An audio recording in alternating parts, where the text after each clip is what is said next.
Assalamualaikum warahmatullahi wabarakatuh. Waalaikumsalam warahmatullahi wabarakatuh. Innal hamdalillah nahmaduhu wa nasta'inuhu wa nastaghfiruh wa na'udzu billahi min shururi anfusina wa min sayyiati a'malina. May yahdihillahu fala mudhillalah wa may yudlilhu fala hadiyalah. Asyhadu an la ilaha illallah wahdahu la syarikalah wa asyhadu anna Muhammadan abduhu wa rasuluh. Ya ayyuhalladzina amanu taqullaha haqqa tuqatih wa la tamutunna illa wa antum muslimun. Ya ayyuhalladzina amanu taqullaha wa qulu qawlan sadida yuslih lakum a'malakum wa yaghfir lakum dhunubakum wa may yuti'illaha wa rasulahu faqad faza fawzan 'azima. Amma ba'd, fa inna asdaqal hadithi kitabullah wa khairal hadi Muhammadin sallallahu alaihi wasallam wa syarrul umuri muhdatsatuha fa inna kulla muhdatsatin bid'ah wa kulla bid'atin dhalalah wa kulla dhalalatin finnar. Alhamdulillah, sesungguhnya segala puja dan puji hanyalah milik Allah Azza wa Jal yang senantiasa mencurahkan kepada kita seluruhnya berbagai macam nikmat demi nikmatnya. Allah Subhanahu wa taala telah memberi kita berbagai macam rahmat dan kasih sayangnya. Dan terkhusus di malam hari ini Allah Subhanahu wa taala masih memberi kita kesehatan, kesempatan untuk kita kembali berjumpa bersama di tempat ini dalam rangka kita mempelajari agama yang Allah Subhanahu wa taala ridhoi, agama Islam, agama yang mengantar kepada jalan keselamatan, agama yang mengantar kepada jalan kebahagiaan, kebahagiaan di dunia dan kebahagiaan di akhirat kelak. Ketahuilah adik-adikku sekalian bahwa syukur kepada Allah Subhanahu wa taala adalah perkara yang paling pokok, ibadah yang paling inti, perkara yang paling utama yang hendaknya setiap muslim dan muslimah dia hadirkan di dalam dirinya rasa syukur ini kepada Allah Subhanahu wa taala. Jadi perkara kesyukuran kepada Allah Subhanahu wa taala adalah perkara yang paling utama, perkara yang paling pokok yang hendaknya dihadirkan, yang hendaknya diwujudkan oleh setiap muslim dan muslimah. Kenapa demikian? Karena ketahuilah adik-adikku sekalian, tidak ada satu nikmat pun yang ada pada kita melainkan seluruhnya itu datangnya dari Allah Subhanahu wa taala. Tidak ada satu nikmat pun, baik nikmat itu berupa nikmat yang terkecil maupun nikmat yang terbesar, baik nikmat itu berupa nikmat-nikmat khusus maupun nikmat-nikmat yang umum, dan baik itu berupa nikmat yang tersembunyi maupun nikmat yang tampak, seluruhnya itu datangnya dari Allah Subhanahu wa taala. Allah Subhanahu wa taala berfirman, "Wa ma bikum min ni'matin faminallah." Allah Subhanahu wa taala katakan, dan tidak ada satupun nikmat yang ada pada kalian kecuali seluruhnya itu datangnya dari Allah Subhanahu wa taala. Tidak ada satu nikmat pun yang kalian rasakan, baik itu nikmat bisa melihat, nikmat bisa mendengar, nikmat bisa bernafas, nikmat kesehatan, seluruh nikmat yang berada pada kita itu seluruhnya datangnya dari Allah Subhanahu wa taala. Oleh karena itu Allah Subhanahu wa taala berfirman dalam ayat yang lain, "Fadhkuruni adzkurukum washkuruli wala takfurun." Maka hendaklah kalian wahai hamba-hamba Allah mengingat kepada Allah. Kata Allah Subhanahu wa taala, hendaklah kalian mengingat kepadaku, maka saya pun akan ingat kepada kalian. Dan hendaklah kalian bersyukur kepadaku dan janganlah kalian kufur kepadaku, ingkar kepadaku. Apa maksud Allah Subhanahu wa taala dalam ayatnya ini? Hendaklah kalian mengingat kepadaku dan hendaklah kalian bersyukur kepadaku. Artinya Allah Subhanahu wa taala memerintahkan kepada kita untuk senantiasa mengingat kepada Allah Subhanahu wa taala dan mengingat-ingat nikmatnya tersebut. Yang dengan mengingat nikmat itu akan lahir kesyukuran kepada Allah Subhanahu wa taala, akan lahir kesyukuran di hati kita kepada Allah Subhanahu wa taala, sang pemberi nikmat. Karena seluruh nikmat itu datangnya dari Allah Subhanahu wa taala. Baik adik-adikku sekalian, kita akan lanjutkan pelajaran kita,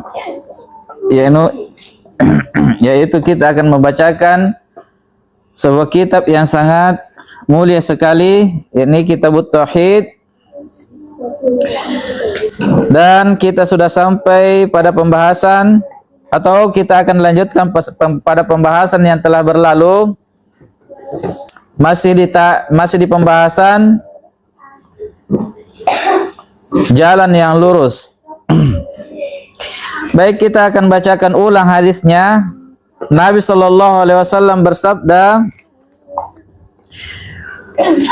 dari Imam Ahmad, An-Nasai, Ad-Darimi, Ibnu Abi Hatim dan Al-Hakim rahimahullahu taala.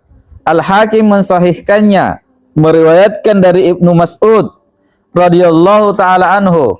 Beliau mengatakan Nabi sallallahu alaihi wasallam bersabda, Rasulullah sallallahu alaihi wasallam membuat sebuah garis untuk kami. Jadi Nabi sallallahu alaihi wasallam kadangkala beliau mengajarkan kepada para sahabatnya itu dengan kalimat, kadang juga dengan perbuatan, kadang juga dengan isyarat. Nah, di dalam hadis ini Nabi sallallahu alaihi wasallam mengajari sahabatnya dengan sebuah gambaran, di mana dengan metode pembelajaran yang seperti ini seseorang itu akan mudah memahami maksud dari apa yang ingin disampaikan oleh guru tersebut.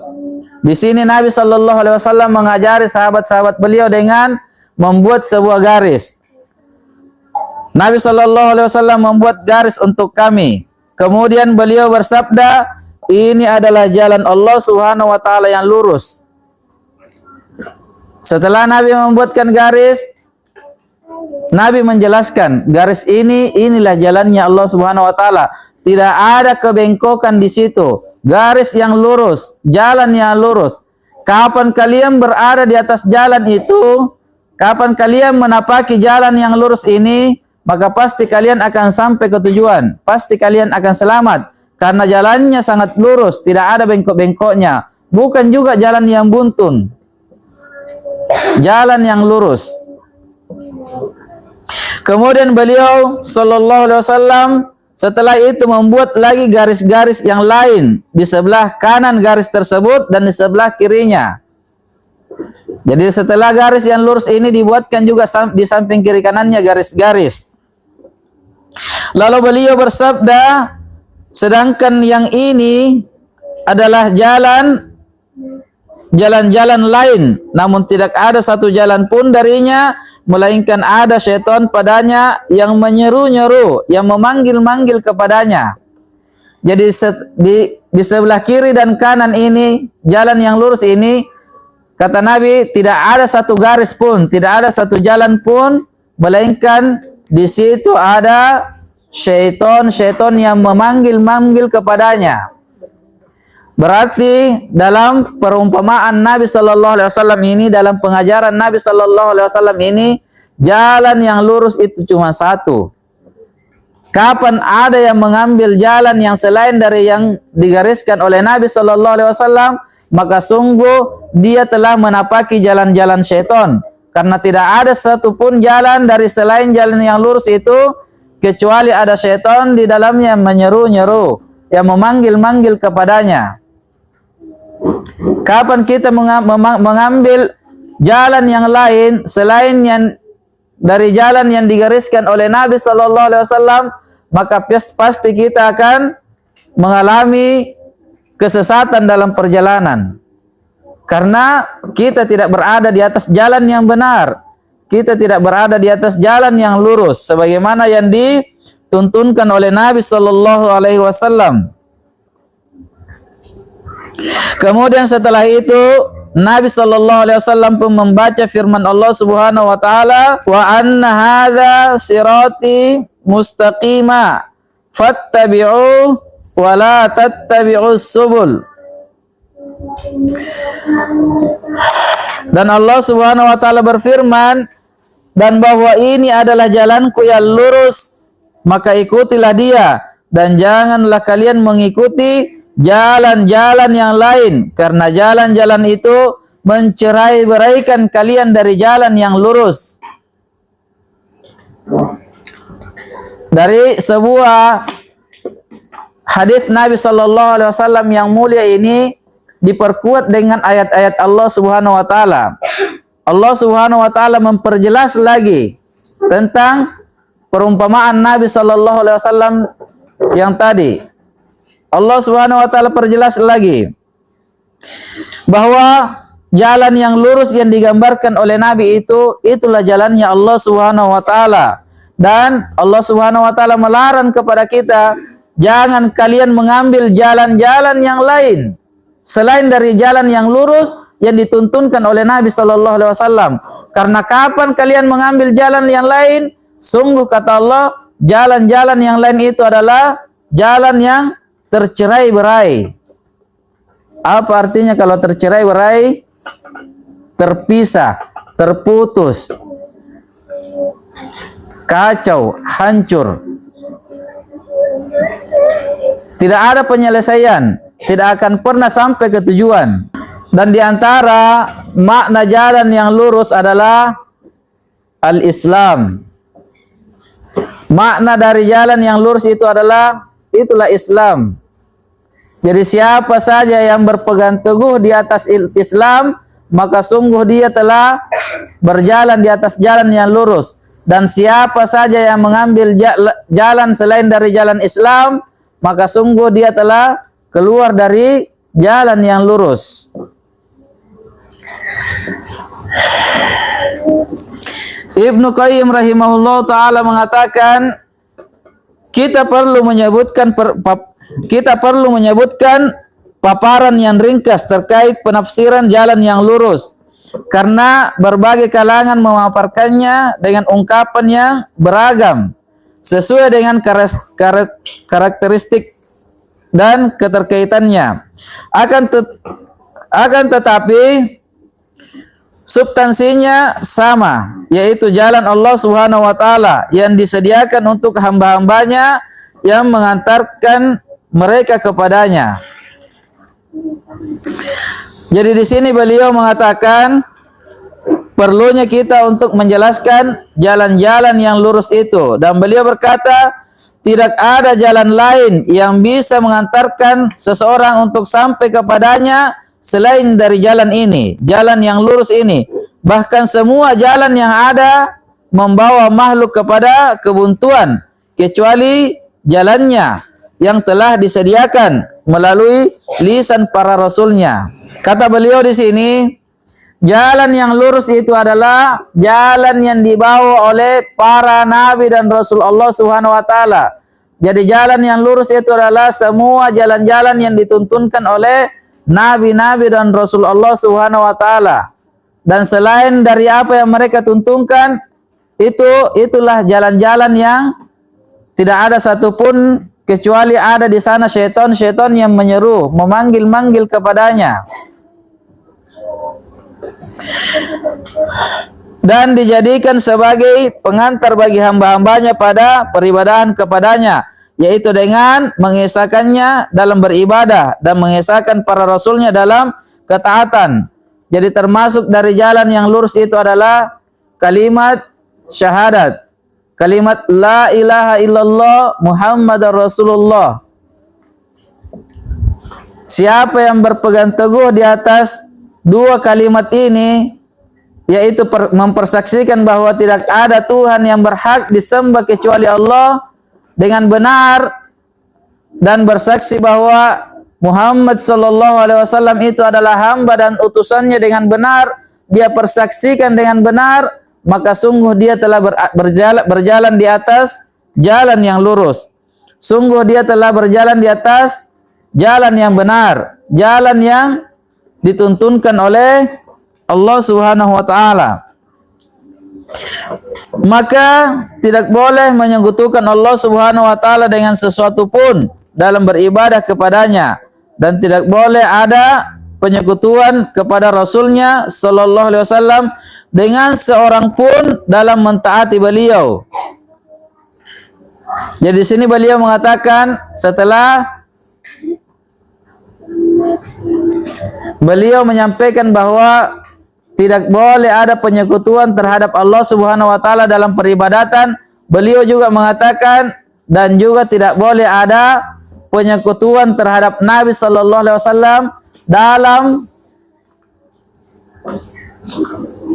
pengikutan, dalam mengikuti Nabi sallallahu alaihi wasallam dalam beribadah kepada Allah Subhanahu wa taala. Jadi adik-adikku sekalian, ketahuilah bahwa merupakan syarat dari kalimat la ilaha illallah Muhammadar Rasulullah sallallahu alaihi wasallam adalah,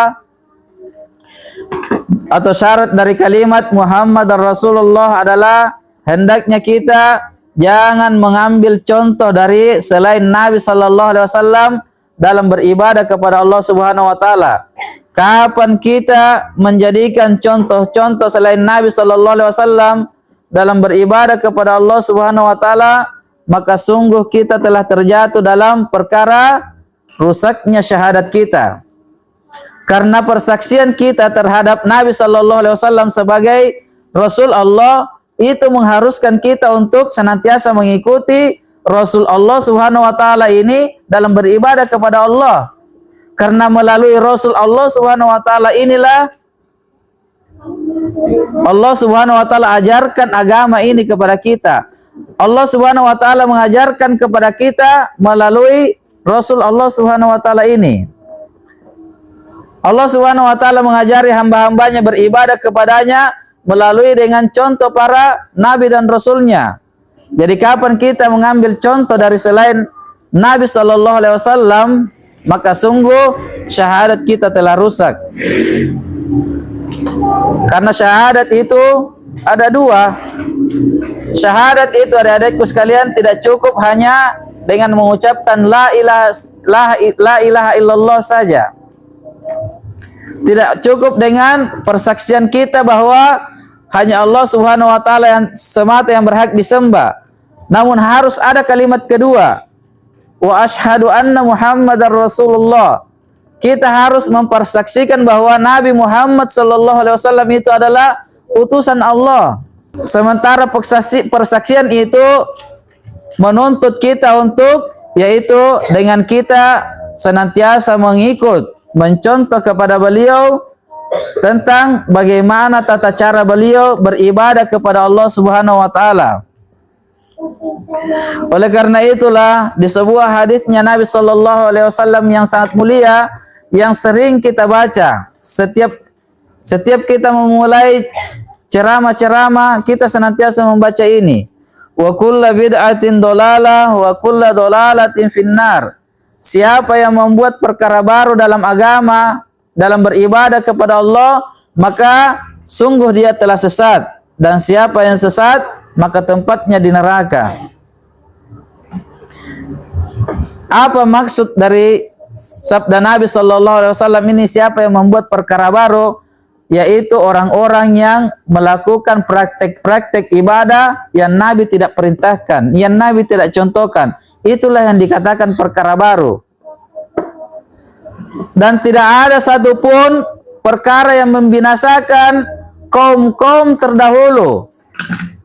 Kaum-kaum terdahulu kecuali karena mereka membuat-buat perkara baru. Mereka membuat-buat tata cara ibadah yang tidak dituntunkan oleh para nabi-nabi dan rasul mereka. Inilah perbuatan yang membinasakan kaum-kaum terdahulu. Kaum Nasrani binasa dengan perkara ini. Sesungguhnya Nabi Isa alaihissalam tidak pernah mengajarkan kepada mereka untuk menyembah dirinya.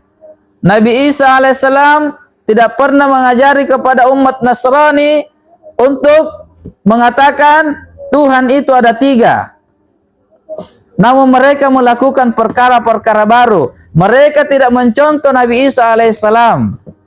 Mereka membuat perkara-perkara yang tidak dituntunkan oleh Nabi Isa alaihissalam. Mereka menyembah Nabi Isa. Padahal Nabi Isa sama sekali tidak pernah mengatakan bahwa saya itu adalah Tuhan, sembahlah saya.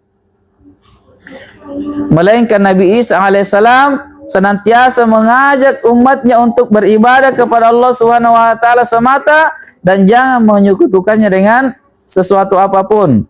Kapan kita melakukan perkara-perkara baru dalam agama, melakukan perkara-perkara yang Nabi sallallahu alaihi wasallam tidak tuntunkan, maka itu tandanya kita telah merusak agama kita.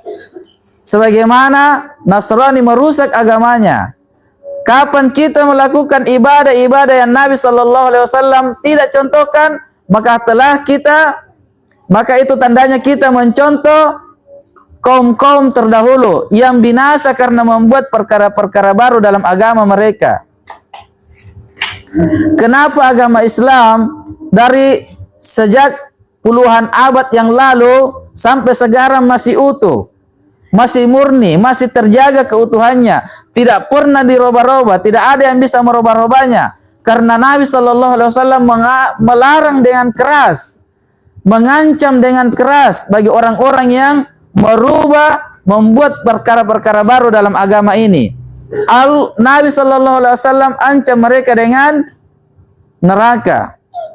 Siapa yang membuat perkara baru dalam agama kami, dia buat ibadah yang tidak ada contohnya, maka sungguh dia telah sesat, kata Nabi, dan setiap yang sesat tempatnya di neraka.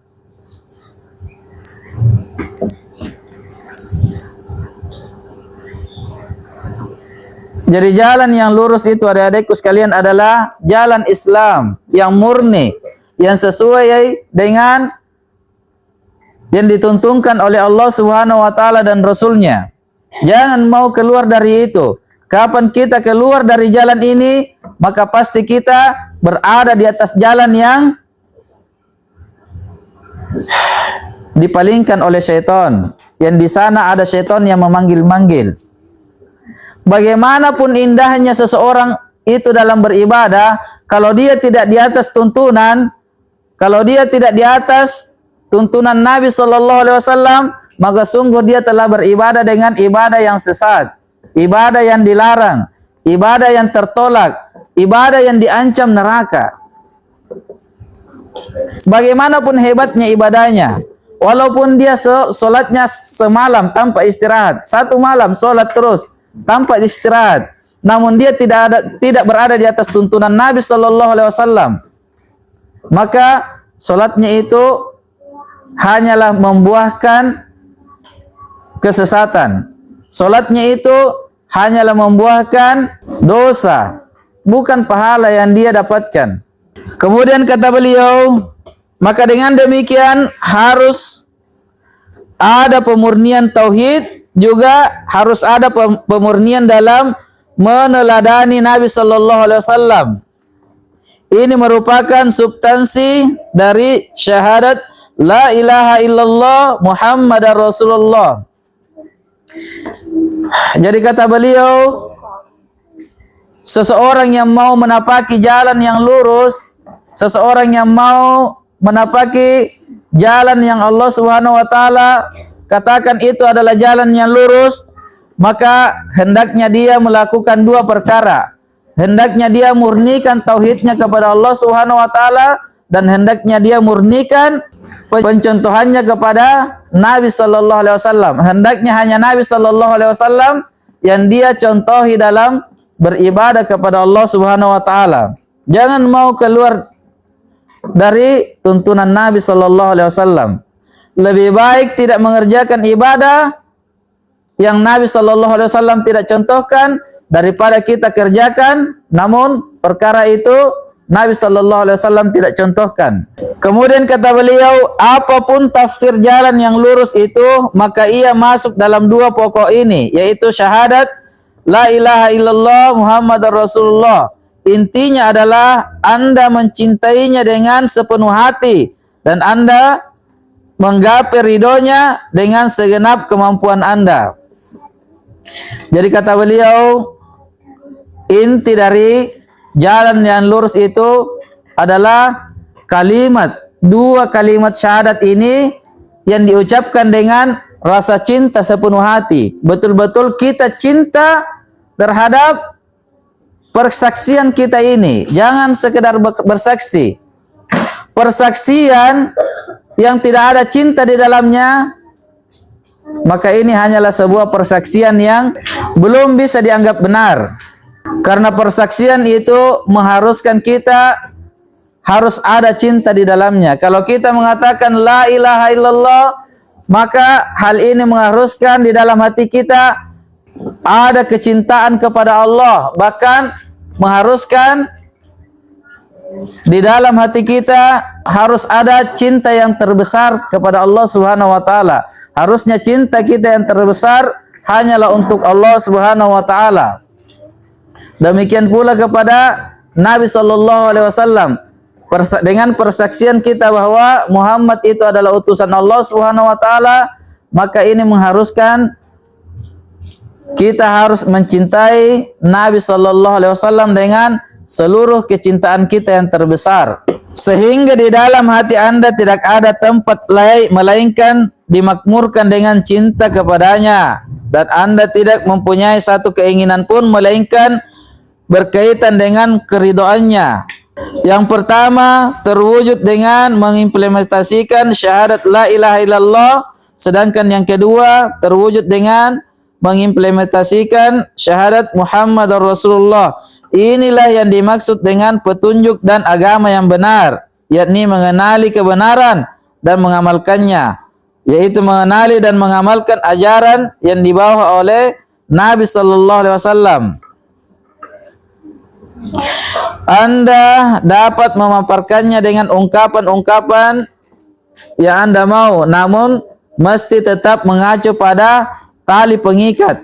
Tidak boleh keluar dari dua tuntunan ini, yakni Al-Quran dan Sunnah Nabi Sallallahu Alaihi Wasallam. Sebagaimana dalam sebuah hadis dari Sahal bin Abdullah mengatakan, kalian harus berpegang pada asar dan sunnah Nabi Sallallahu Alaihi Wasallam, karena sesungguhnya aku khawatir dalam waktu dekat akan datang sebuah zaman di mana apabila orang menyebutkan Nabi Sallallahu Alaihi Wasallam dan peneladanan terhadap beliau terkait seluruh keadaan beliau, maka mereka mencemoohnya, memprovokasinya untuk menjauhinya, berlepas diri darinya, melecehkannya dan menghinanya.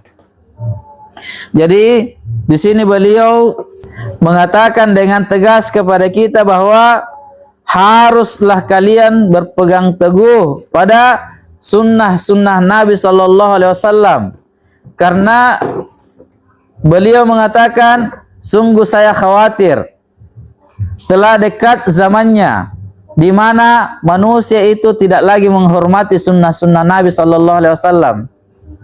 Mereka lebih mengagungkan adat istiadat mereka. Mereka lebih membesarkan kebiasaan-kebiasaan nenek moyang mereka. Kalau disampaikan kepada mereka sunnah Nabi Sallallahu Alaihi Wasallam, mereka senantiasa mencela-celanya, mencemoohkannya, mereka mengolok-olokkannya, seolah-olah sunnah-sunnah Nabi Sallallahu Alaihi Wasallam itu adalah perkara yang bukan perkara yang penting. Mereka lebih mementingkan adat istiadat mereka, dan mereka lebih mementingkan kebiasaan-kebiasaan nenek moyang kita. Dan ini sudah terbukti di zaman kita, adik-adikku sekalian.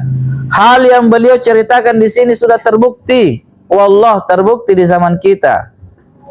Sungguh kebanyakan di antara masyarakat kita, mereka kalau dikatakan sunnah-sunnah Nabi Sallallahu Alaihi Wasallam, sesungguhnya Nabi memerintahkan ini dan melarang ini, mereka mencemoohkannya, mereka tidak mengindahkannya, mereka menganggap itu biasa-biasa saja, bahkan kadang mereka marah. Namun kalau kita sedikit saja mencela adat istiadat mereka yang tidak sesuai dengan Islam, yang bertentangan dengan ajaran Islam, mereka marah dengan semarah-marahnya, seolah-olah cinta dan benci mereka di atas adat istiadat, seolah-olah cinta dan benci mereka di atas kebiasaan nenek-nenek moyang mereka, seolah-olah agama yang Allah Subhanahu wa taala turunkan ini dengan sunnah-sunnah Nabi Sallallahu Alaihi Wasallam itu bukanlah perkara yang pokok yang harus diikuti. Mereka menganggap perkara yang paling utama adalah adat istiadat mereka.